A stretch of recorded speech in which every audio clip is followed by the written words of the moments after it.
Never again. Never again will anything happen to you. Ever. Now let us put you back on your pedestal and go to that.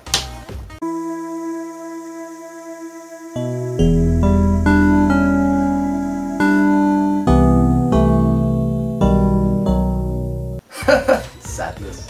Anyway. Ta-da! Oh, hello there, and welcome back to Through the Flash Portal, home of the most dapper reviewer ever. Anyway, I'm wearing glasses because cutting between shots and taking them off is a pain. Anyway, today I'm reviewing a game called Ricochet Kills 3, and it's a shooter, but it's also a puzzle game. Not many of those around, are there? And that's about it. So, sit back and relax and prepare for the most marvellous and spectacular... just play the opening credits.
Ricochet Kills 3 is a game made by Mimics and Axley Motov, whom of which I have never heard of before, and the aim is to ricochet bullets off of walls and various objects in order to kill the very casual looking men in white shirts and suits.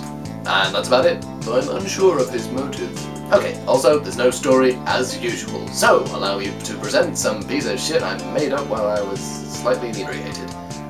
And will maybe make some sense. You see, there's one guy here with the gun. He is the best detective in the world and has gathered every other detective in the world to kill them. And his motive? Paint of white shirts. Look at it! Look how evil it is! And how does he kill them? By gathering them all in a construction yard, of course, and telling each and every one of them to stay perfectly still and ignore all the gunshots around them, and people dying next to them.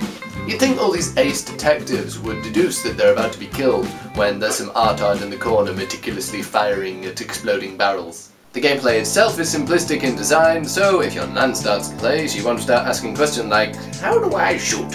As it's simple, it's just point and click. And as you can't move, it makes it all the more challenging.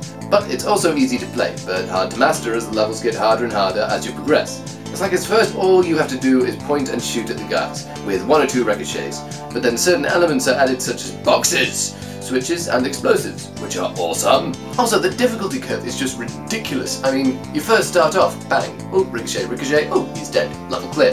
Then it goes from ridiculous things like, oh, first you have to shoot him, and then you have to shoot this barrel, which will knock that barrel over, and then you'll have to shoot it while it's falling, and then you'll have to rub your belly and pat your head, which I can do. Some of the precision shots are also ridiculous. You're expected to hit one tiny pixel of the screen in order to hit your target. A good example is level 12, where you have to hit the very top of one of the girders to hit an exploding barrel.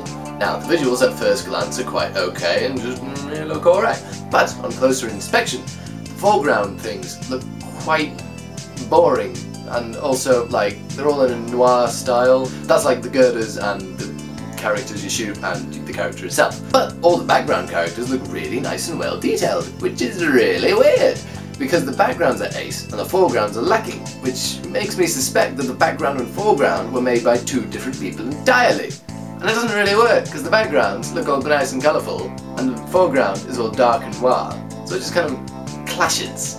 But thankfully, some of the future levels, the backgrounds do actually suit with the foreground, so they've kind of rectified this. Now, straight off the bat, the music is awful. It's like the music for a weird 80s music video. Just look how well it goes with this 80s footage.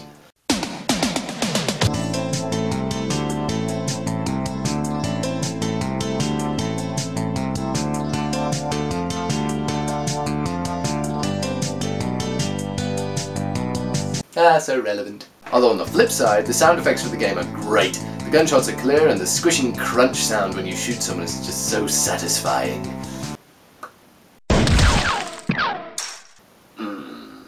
Other features include achievements, though there are only 10 of them and they're kind of shit. Half of them are to do with getting so many points in a level and the others are just useless. You don't even get anything when you get them all, so they're kind of fruitless effort. They're just following the trend of the achievements thing and putting them in a game that doesn't actually need them. I mean, can you imagine anyone feeling any sense of achievement or self-worth or satisfaction from actually getting one of these achievements? Oh my god, yes, my life is complete! I must update Facebook. Right, so in conclusion, let's see what we've got for the conclusion. So, okay.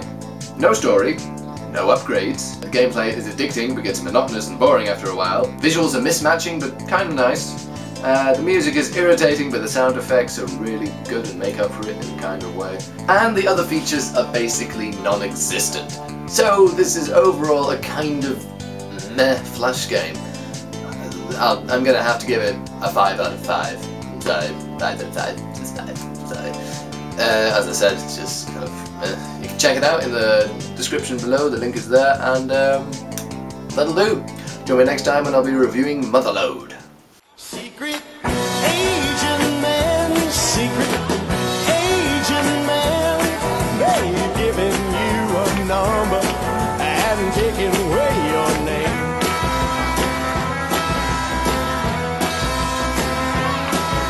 Beware of pretty faces that you find. A pretty face can